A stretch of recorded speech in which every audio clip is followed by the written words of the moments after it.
You're listening to the DeCesare Group Podcast. Welcome back. I'm your host, Jim DeCesare, and I'm glad you're here. I'm excited to bring you my conversation today with Derek Olive, the Director of Continuing and Professional Development at WKU. If you've been to any event at the Nicely Center or the Alumni Center over the last several years, chances are you've seen Derek running around making sure everything goes smoothly. Derek started at WKU in 2006 as conference manager. Now that his role has expanded to Director of Continuing and Professional Development, and here's what he oversees: 2 conference centers, a workforce development team of 14 trainers who work across the region and beyond, non-credit online programming, event planning services, and a self-governed group called the Society for Lifelong Learning. That's a lot of stuff. Derek talks about all of it and the impact it has on communities, businesses, and industries. Here's my conversation with Derek Olive. Derek, welcome to the DeCesare Group Podcast. How you doing? Doing just fine, thank you. Man, I was thinking the other day when we scheduled this, how long have I known you? And I think it's close to 30 years. Ooh, I think so. Yeah. It's got to be there. When was the OJ trial? Ooh. That's kind of when I met you during. I always relate that because that's when I worked at the Gator, the radio station, and you spent some time hanging out around there, and I think that's about the time I met you. So that was 94. So yeah, maybe 31 years. Yeah, somebody's getting old in the room. I'm telling you, bro. It's not me either. Well, hey, I'm glad to get you on the podcast, and want to talk about what you do at WKU. Explain that. Tell us what a typical day like in the life of Derek Olive is.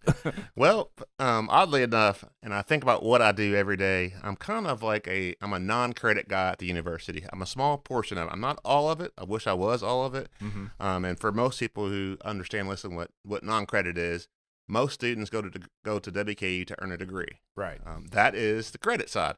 What I do is alternative learning and format. So I oversee a couple conference centers. I work with a team of workforce development trainers who go train throughout the region.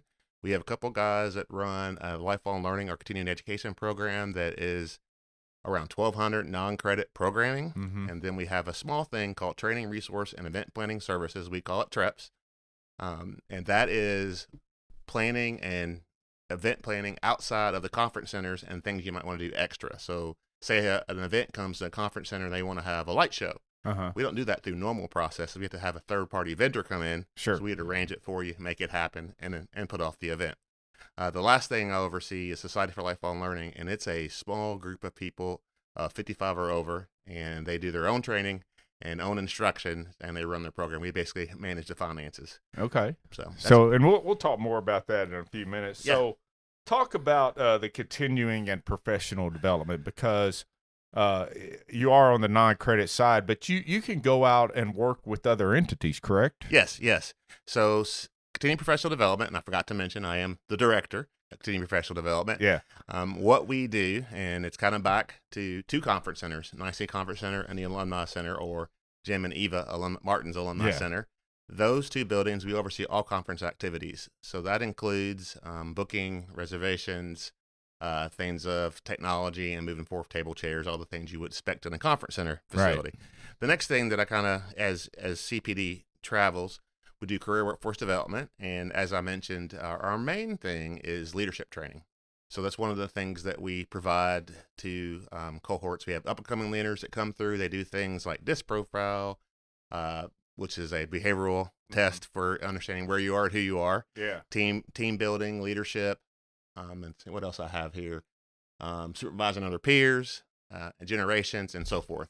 The other thing, back to training, resource, and event planning services, we have this infrastructure in place with all the conferencing that we do that allows us to do events anywhere, as I stated before, but that helps us to do planning because we have registration systems, so we can do that for you as well. So if you want say I'm working with a fraternity on a golf scramble, we're doing all the registrations, collecting it, we'll pay for their venue off-site, we'll manage the day of the event if they so choose, and go from there. Okay. The last thing, which I always get them backwards for some odd reason, but lifelong learning, 1,200 non-credit programs. And when you think about non-credit, it's continuing education for adults, adult learners, could be children as well, because we also do an array of summer camps with the colleges. We also look at ththings like project management skills. Trying to think about another one, Six Sigma, things like that you can do on your own self-pace, Mm-hmm. and it's online, usually 100% online. So that's Okay. for adult learners. So CPD is comprised of many things, but our main mission is to support adult learners who are trying to find ways to either get a new skill set through training or change a job. Maybe you want to become a CNA and you've been in marketing your whole life. Well, Yeah. you can do that at a cheap, reasonable price. I got you. And we hear a lot about soft skills training, Mm-hmm. and you deal more with hard skill training. I don't know if that's the right term, but practical skills. Right. And I'll give you an example. Sometimes I teach in the College of Business, and freshmen come in, and most are woefully unprepared, not for the class itself, but the tools that are used within the class. And you see that with some older people as well, like not being able to use Microsoft products, for example. Do you offer those kinds of training programs? Well, sure. The main one that we get asked for is Excel. Yeah. We do an Excel. We could do a 5 platform or a 3 platform. We do 3 a lot because it's simple to understand, basic, intermediate, and advanced. The 5 platform dives a little deeper in the intermediate section, so you'll get more into pivot tables or macros, which is a little more detailed than just popping up a spreadsheet and going forward. Yeah. And we find that's probably most valuable for learners coming out of college. One of the challenges for everyone, not just me, but students are on a Google platform in high school, at least in Kentucky, and then they get out in the real world and everybody's on Excel. Right. So then we have people starting in the industry that have never seen an Excel worksheet and they don't know how it works. So that's one reason why that class fills quite a bit. Yeah. We also do things on demand for PowerPoint, Word, those type of skills as well. And then sidebar, other skills we could do AutoCAD, things like that. That's through our lifelong learning program that we don't do in person. But once again, you can sign up for it and get those skills and go forward. I'm glad you brought up the Google platforms in K through 12, and I've been harping on this for several years now, and I'm gonna vent a little. If you're listening, if you're a K through 12 policymaker, the real world does not use Chromebooks. Just sorry, not happening. And they're using Microsoft products for the most industries are. That's Excel, Word documents, PowerPoints, all the stuff that goes with that. And really, kids coming out of high school have no exposure to that for the most part. No, they don't. Even Canva to PowerPoint, it's 2 different birds. Yeah. So anyhow, if you need some training in that, Derek can help you out. There we go. And Thank you. And the good thing is you can do this online and kind of at your own pace at times. But you do offer live classes as well, right? Yes, sir. Yes, sir. Our in-person classes are well liked because you get to learn from peers, and you'll find out that people are having the same struggles you are. Yeah. But the non-in-person ones, that's why it's like I have a book of array of things. So if you're one of those people that don't want to get out or want to sit at home, you can do it at your own pace, sitting in your own office. So. That's awesome. And I'll put the link to the website in the show notes in case anybody wants to go and check out exactly what you all do. Yeah, appreciate that. Yeah, no problem. And I think it's a great opportunity. Do you work, providing these training programs, do you work with businesses to do this as well? So, like, could you go into an industry and train everybody how to use Excel? Yeah, we can do that. We have a mobile lab, which is great. We can go anywhere. We do a lot of partnerships with industry throughout the region. We travel as far as West Virginia, New York. I think our furthest ones. We mainly stay in Kentucky and the 27 county region area that WKU serves. But we'll be able to go. We can go anywhere with that. As you mentioned before, we do a lot of soft skills as well as hard skills. Our soft skills are predominant in that traveling. However, if you want us to bring a lab, I got 20 computers that can move anywers. Really? Yeah. And was it a trailer or a bus, or No, do you just carry them in? We just carry them in. Okay. We got some hard shell cases, and we just load them up and go. Like the Red Cross bus pulling up here, and everybody piles on it and starts working. That's awesome. And again, just go to the website if they want to contact you about having those programs, because I know, and you talked about Six Sigma.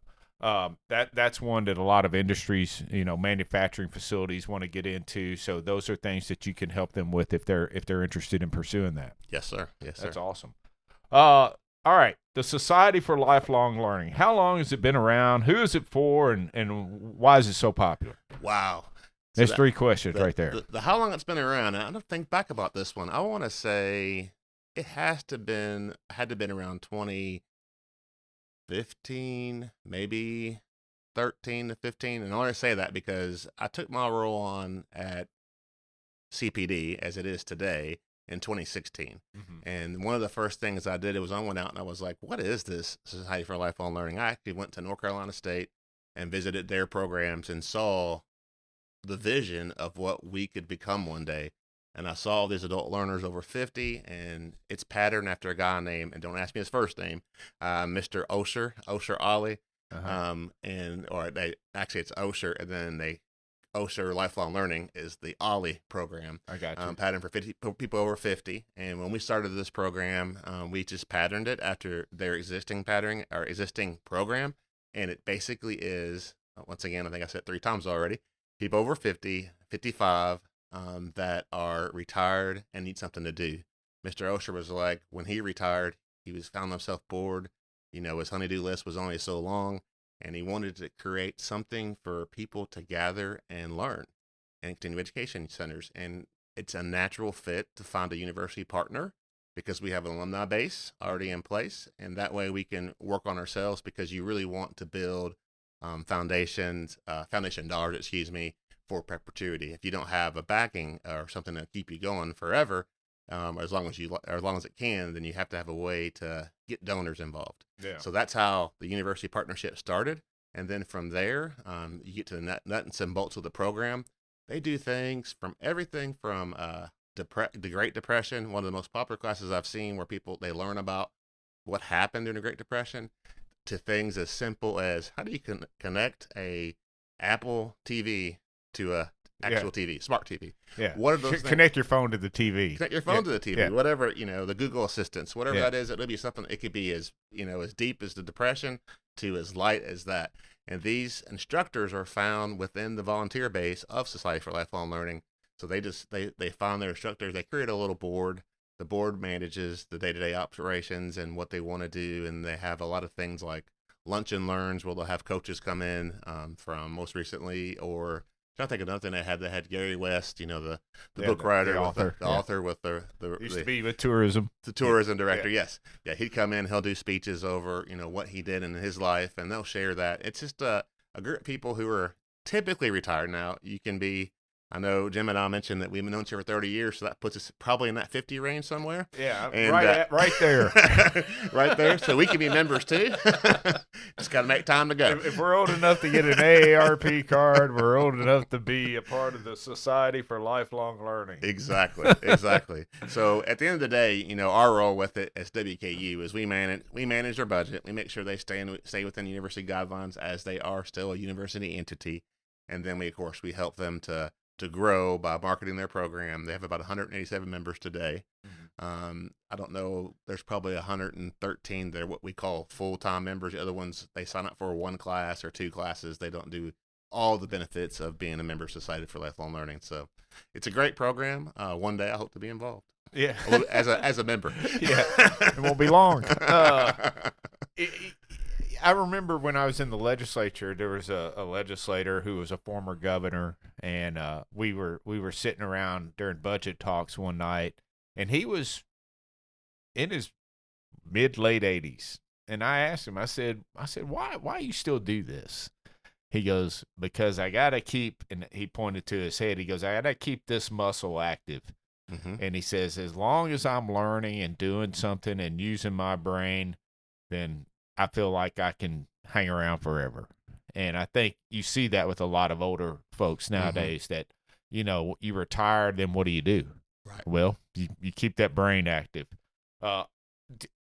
We're at an interesting point in history as well, where we have, I think, we could have up to 8 different generations in one workplace at one time. Mm-hmm. Do the members of the Society for Lifelong Learning, did they do any mentoring with younger folks or get involved in any of those types of programs?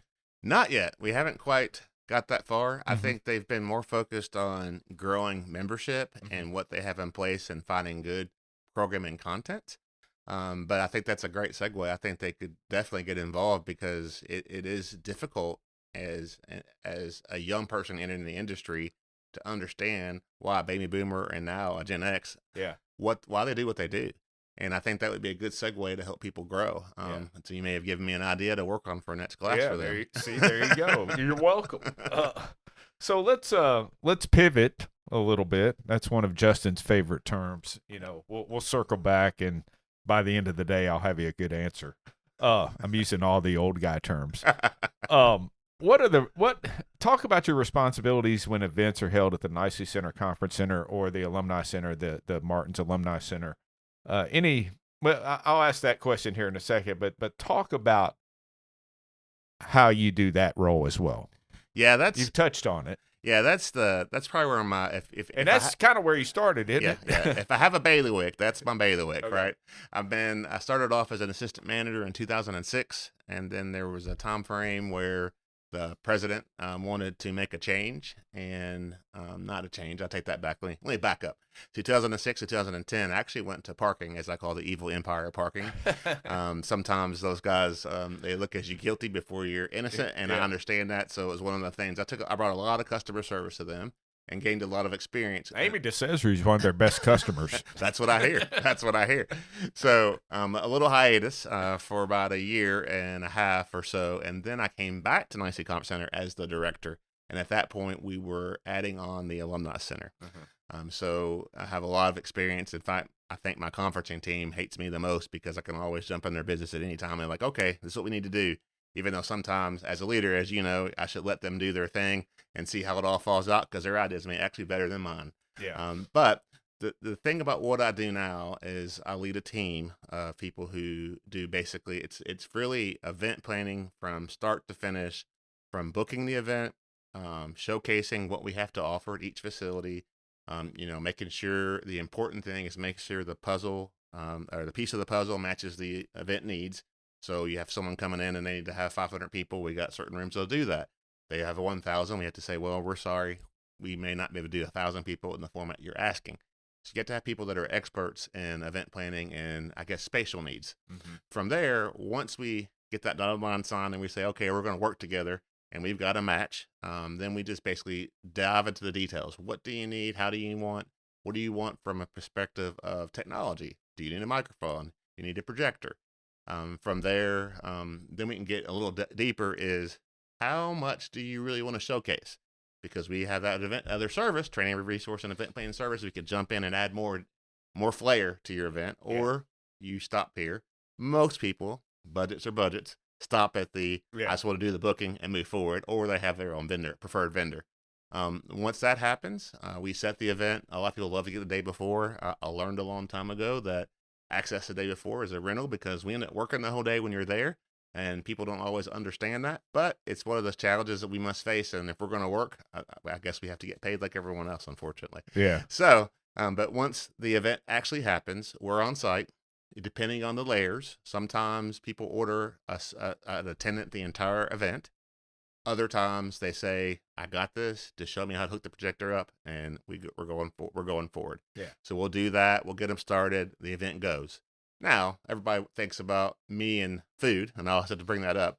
That part I don't really manage. That's managed through our partner, WKU Catering, also known as Airmark, exclusive partners at WKU's campus. They manage the nuances of food and catering and those deliverables. So we partner together, but we are separate entities. So that's one thing I didn't bring up, but people always ask when you do conferencing, where's the food come into play? Well, that's where it comes into play for us. Yeah. From there, after the event's held and hopefully it's successful, no complaints. Of course, one of my things as liaison is if there are issues, I usually have to address those. Sure. And hopefully, and most of them are positive, but there are a few negatives out there. And then from there, straight to invoicing, and that's probably the easiest part for all of us because we pass it off to WKU invoicing, and you get the bill in the mail. So, if you have an event at the Alumni Center or at the Nicely Center, do you have to use Airmark Catering? Yes, in most cases you do. Okay. That is because I know that gets asked a lot, so I just want to make sure it's out there. In most cases, there is a waiver form on their website, and of course we have it. So if you ever book with us, we can offer that to you. I will warn you though, the waivers are based on availability to do. If you want a chicken meal with 2 sides, well, WKU Cater can do that all day. Yeah. They're not going to give you a waiver for that. But if you ask for a halal meal, for example, from Islamic culture, they may say, we'll work with you, and you can bring another caterer in. All right. So good to know. Mm-hmm. Any interesting anecdotes, memorable or even unusual events you can tell us about that have happened, other than, skip bond or disorderly conduct being at one of your events? Yeah, I remember a guy wanting to have 5 different circuits, but no. No. We only need 3 now. That's good. Yeah, That's 3 good. 20-amp circuits. Because I know in the Alumni Center on one wall, there's only one. Exactly. That's for electricity needs for those that don't understand what we're talking about. I'm trying to think. Let me think. I always tell one of my favorite stories is it was my 3rd day there. And it always happens when you just start. It was my 3rd day there, and I was in training. It was really my first ever night shift at the NIC Conference Center. And the catering director at the time was like, hey, over there's a keg. When you finish up, grab yourself a beer. So I was like, I'm new. There's no way I can do it right now. I don't want to drink on the clock. Yeah. So I'm going to do this room. I'm going to get it done. I'm going to walk over to that keg and grab me a nice cold beer. So I finish the room up, get everything set up. I do dot on my I's, cross on my T's, walk over to that keg, get my cup. I'm all excited. I work my day, go to pull the tap. Nothing. The foam. I was like, No beer for you. No beer for me. Another more interesting, I'll have two things that I'll share, and both related to this. Well, we'll go 2, both related to the ceiling. And then I have one last one. The one thing, we have a church that meets there every Saturday, and they're a small church, and we were going through an expansion, and this church was actually doing their service. And when I say service or church service, they come in, they have Bible study, they have worship time, they sing, they have more worship time, they deliver the message, and they have fellowship. They're really there for 5 hours, and they've been coming since I've known, so they've been coming at least 20 plus years. So they're in there delivering their service, and the pastor's up front, and out of the ceiling during his service falls 3 snakes. 3 snakes? 3 snakes. Oh my gosh. And of course, I heard the story, wasn't there when it happened, and I never saw these snakes. And of course, you think snakes, you think, woo, these big 12-feet things or 10, 6-foot things. I mean, they're little pinhead snakes. I don't know if you've ever seen those black snakes with the white heads. They're probably about 4 inches long. Yeah. But snakes, they're still snakes. They're still snakes. So that was quite the interesting story to hear. And of course, I'd failed to believe it until, even though they told me, I was like, there's no way there were snakes. Until one magical day, we did another expansion, and I'm walking down the hallway, and what do I see? I see some snakes. Wow. And I was just like, wow, I guess it really did happen, and the Lord was there. Yeah. So that's one of my most fascinating stories. The other one I'll share, going to the ceiling, we had just built our expansion. We were hosting an event, and all of a sudden the pipes burst.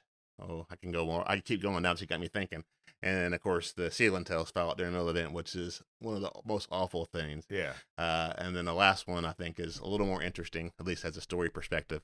We had a technology conference going on. It was one of the first times I'd ever seen a drone at that point. Mm-hmm. And they had candles on all the tables, so they're flying this drone around. And next thing I know, they do a deep dive at one of the tables, and the candles tip over, and the table catches on instantly. Oh my gosh. They just fire in the middle of the event. So it's there's nothing too crazy, but we have some crazy stuff every once in a while. Yeah, sounds like it. What's the biggest event you've had? I don't know. So from a people perspective in one room, I would say probably Great Convocation. We and hope any fire marshals out here don't repeat this to anyone. Yeah, he's not listening. It's 1,400. We had 1,400 people in the room at one time. Of course, after that year, I said you got to move to Diddle, which they have been there ever since. Yeah. But the other large events, probably the Book Fest or one of our trade shows, like the Brado Expo. Yeah. We may have 2,000 to 3,000 in and out the entire day. Yeah, because they kind of take up the whole NICU Center, don't they? I mean, like every inch. Every inch, that's right. And then there's a thing called Possibility Expos, if anybody's seen it, for people who are may have some barriers in life. Physical barriers or mental barriers. They have around 15 to 2,000 throughout the day as well. Okay. So a lot of activity. How many events a year are y'all dealing with between the two locations? Depends on who you're talking to and how you measure it, because we can measure it by booking or reservations, but I'll keep it simple by reservations. We have around 1,200 reservations, and within that reservation, you may have an event like a church that's one reservation, but they meet 50 times. Yeah. So I got you. Yeah. Okay. So a lot of activity going on at the event centers, and you got to keep up with all that plus all the other stuff you're doing. Yep, most days. All right. So coming back around, you're a regional governor for Delta Tau Delta. Tell us about that. What does that entail, and how did you become involved in that? Well, and what is Delta Tau Delta? We can start with that. Yeah. So it's a fraternity on campus. They're a national fraternity here, international fraternity. We have a chapter in Canada, which gives us international status. But we have about 100, and I think today it's 136. Going from memory here, so don't quote me on that one. Yeah. Different chapters throughout the country, and I actually became a member at WKU in 1987. And for some odd reason, 13 years later, I decided to become a volunteer. At that time, I was just a chapter advisor. Not 13 years later. No, 12 years later, 1999. Yeah. I became a chapter advisor, and I did that on just our campus for 13 years. Unfortunately, in that 13th year, our chapter had to go away for a while. And then we came back and 4 more years. But then when I was sitting idle and they were like, hey, this guy's volunteered for a long time. What can we get him to do? How can we expand his reach? So at the time, I became a Southern Division vice president, which is basically I had 4 chapters, give or take. I had Vanderbilt when they were a chapter, University of Kentucky, Morehead State, and WKU when they came back. Okay. When they came back from their hiatus. So we got them going, oversaw those 4, and then as time went on, the whole structure of fraternities changed, and that's happened 2 years ago. And we had a thing where we started these regional governors, and the regional governors, there are right now 14 throughout the country, and I'm lucky to be one of those glorified volunteers, as I call it. Okay. And I work with 11 different chapters. Kentucky, every time I try to list them all, it's getting wrong, but 3 in Kentucky. We'll go with Clemson, UT, College of Charleston, Appalachian State. There's probably one more I'm forgetting, Virginia Tech, which I recently lost that one, unfortunately. But things happen fraternities, as we know. If you watch the news, we have a lot of challenges out there. But as that regional governor, what I do is I meet with advisors on a monthly basis, and then I, of course, meet with regional governors on a monthly basis, and we just kind of talk through, and I help them to help all those men get to where they're going to be. We have a couple annual conferences that I must attend as regional governor, and I do a lot of workshops and training at those when that happens.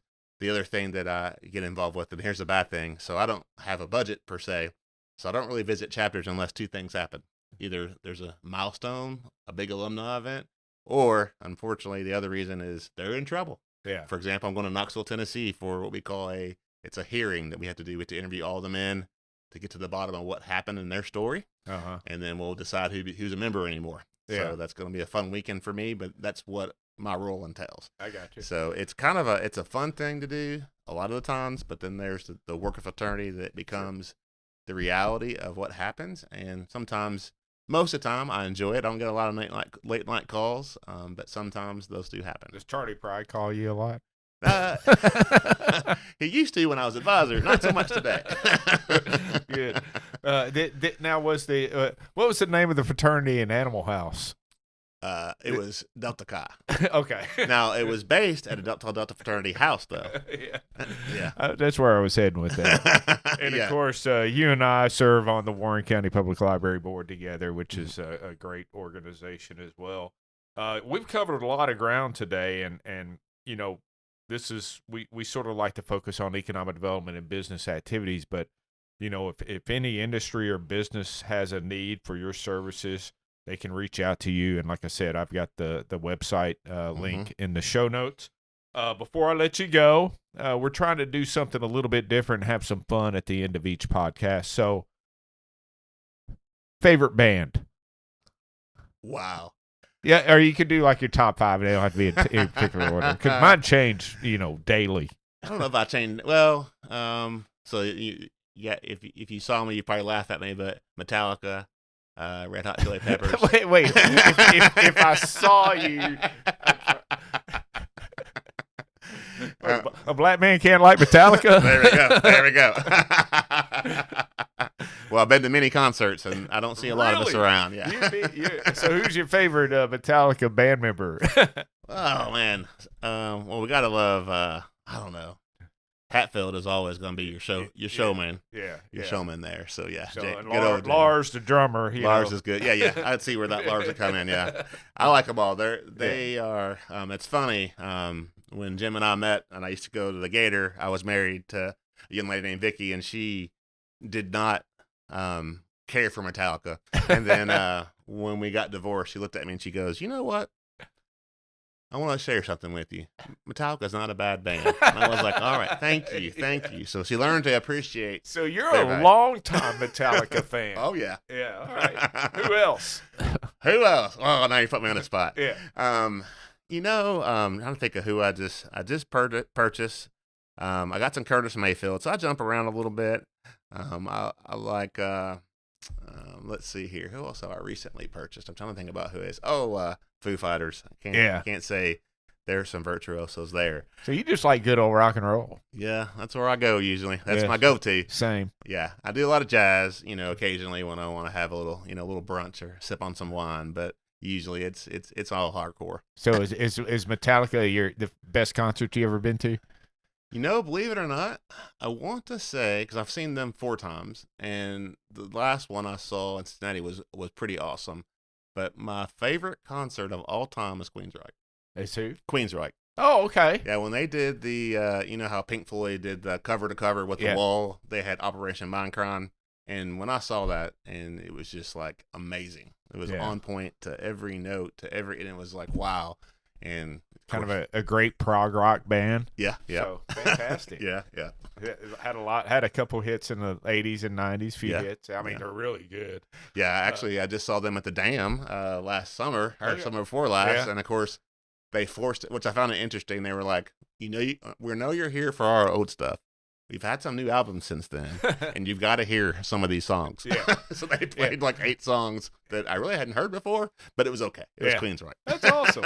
You ever listen to Dream Theater? Oh yeah. Yeah. Okay. Yeah, they have a cult following out there. Oh People yeah, love it's a Dream huge. Theater. Well, and of course they've had a couple great drummers too, and Mike Portnoy's back with them. So anyhow, all right, we'll stop there. Hey, Derek, thanks for being on the DeCesare Group Podcast. Oh, no problem. I enjoyed it. Thanks again to Derek Olive, Director of Continuing and Professional Development at WKU, for joining us this week on the DeCesare Group Podcast. And thank you for checking us out. Hey, if you like what you hear, share it with a friend, and don't forget to subscribe wherever you listen to podcasts. Leave us a review and share your feedback with us as well. You can also follow the DeCesare Group across all of our social media platforms: Facebook, Instagram, LinkedIn, X, and YouTube. The podcast is a companion to our newsletter, Soki Economic Development and Business News, which you can subscribe to on our website, thedecesaregroup.com. It'll hit your inbox every Monday morning. The DeCesare Group Podcast is produced by the DeCesare Group, a public relations and consulting firm in Bowling Green, Kentucky. Our engineer and special events coordinator is Justin DeCesare, with content contributions from Brooke Mattingly, and today's program was written by Amy DeCesare. I'm Jim DeCesare, and join me again next time for the DeCesare Group Podcast.